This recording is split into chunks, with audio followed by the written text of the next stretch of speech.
जय श्री कृष्ण। ईश्वरः सर्वभूतानां हहेदिशिर्जुन तिष्ठति भ्रामयन् सर्वभूतानि यंत्रारूढ़ानि मायया। अध्याय 18 श्लोक 61। व्याख्या। ईश्वरः सर्वभूतानां यंत्रारूढ़ानि मायया।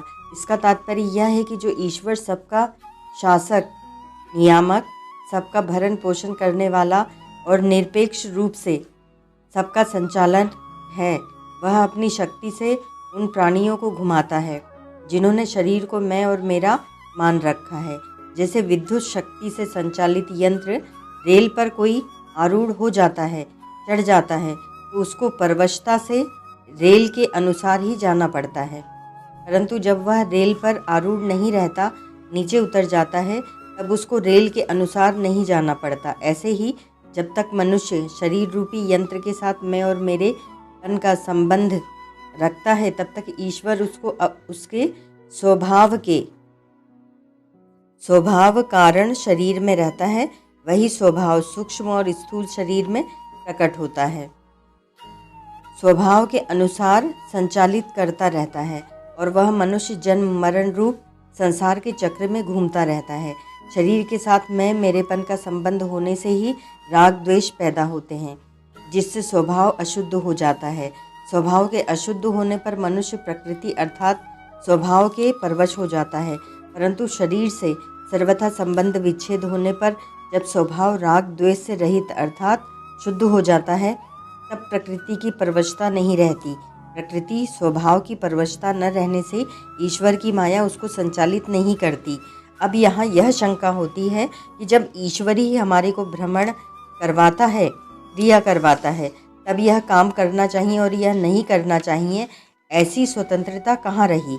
क्योंकि यंत्रारूढ़ होने के कारण हम यंत्र के और यंत्र के संचालक ईश्वर के अधीन हो गए, परतंत्र हो गए।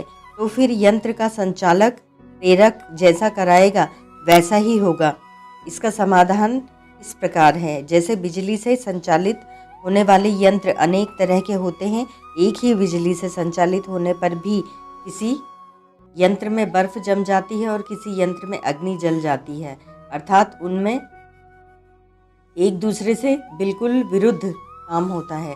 परंतु बिजली का यह आग्रह नहीं रहता कि मैं तो केवल बर्फ ही जमाऊंगी अथवा केवल अग्नि ही जलाऊंगी। यंत्रों का भी ऐसा आग्रह नहीं रहता कि हम तो केवल बर्फ ही जमाएंगे अथवा केवल अग्नि ही जलाएंगे। प्रत्युत यंत्र बनाने वाले कारीगर ने यंत्रों को जैसा बना दिया है, उसके अनुसार उनमें स्वाभाविक ही बर्फ जमती है और अग्नि जलती है। ऐसे ही मनुष्य, पशु पक्षी, देवता, यक्ष, राक्षस आदि जितने भी प्राणी हैं, सब शरीर रूपी यंत्रों पर चढ़े हुए हैं और उन सभी यंत्रों को ईश्वर संचालित करता है। उन अलग अलग शरीरों में भी जिस शरीर में जैसा स्वभाव है, उस स्वभाव के अनुसार वे ईश्वर से प्रेरणा पाते हैं और कार्य करते हैं। तात्पर्य यह है कि उन शरीरों में मेरेपन का संबंध मानने वाले का जैसा अच्छा या मंदा स्वभाव होता है, उससे वैसी ही क्रियाएं होती हैं। अच्छे स्वभाव वाले सज्जन मनुष्य के द्वारा श्रेष्ठ क्रियाएं होती हैं और मंदे स्वभाव वाले दुष्ट मनुष्य के द्वारा खराब क्रियाएं होती हैं। इसलिए अच्छी या मंदी क्रियाओं को कराने में ईश्वर का हाथ नहीं है, प्रत्युत खुद के बनाए हुए अच्छे या मंदे स्वभाव का ही हाथ है। जैसे बिजली यंत्र के स्वभाव के अनुसार ही उसका संचालन करती है, ऐसे ही ईश्वर प्राणी के शरीर में स्थित स्वभाव के अनुसार उसका संचालन करते हैं। जैसा स्वभाव होगा वैसे ही कर्म होंगे। इसमें एक बात विशेष ध्यान देने की है कि स्वभाव को सुधारने में और बिगाड़ने में सभी मनुष्य स्वतंत्र हैं, कोई भी परतंत्र नहीं है। परंतु पशु पक्षी, देवता आदि जितने भी मनुष्येतर प्राणी हैं, उनमें अपने स्वभाव को सुधारने का न अधिकार है और न स्वतंत्रता ही है। मनुष्य शरीर अपना उद्धार करने के लिए ही मिला है, इसीलिए इसमें अपने स्वभाव को सुधारने का पूरा अधिकार है, पूरी स्वतंत्रता है। उस स्वतंत्रता का सदुपयोग करके स्वभाव सुधारने में और स्वतंत्रता का दुरुपयोग करके स्वभाव बिगाड़ने में मनुष्य स्वयं ही हेतु है। ईश्वर संपूर्ण प्राणियों के हृदय देश में रहता है। यह कहने का तात्पर्य है कि जैसे पृथ्वी में सब जगह जल रहने पर भी जहाँ कुआं होता है वहीं से जल प्राप्त होता है, ऐसे ही परमात्मा सब जगह समान रीति से परिपूर्ण होते हुए भी हृदय में प्राप्त होते हैं, अर्थात हृदय सर्वव्यापी परमात्मा की प्राप्ति का विशेष स्थान है। ऐसे ही तीसरे अध्याय में सर्वव्यापी परमात्मा को यज्ञ निष्काम कर्म में स्थित बताया गया है। तस्मात् सर्वगतम ब्रह्म नित्यम यज्ञे प्रतिष्ठितम, गीता 3:15। विशेष बात, साधक की प्रायः यह भूल होती है कि वह भजन कीर्तन ध्यान आदि करते हुए भी भगवान दूर हैं, वे अभी नहीं मिलेंगे, यहाँ नहीं मिलेंगे, अभी मैं योग्य नहीं हूँ, भगवान की कृपा नहीं है आदि भावनाएं बनाकर भगवान की दूरी की मान्यता ही दृढ़ करता रहता है।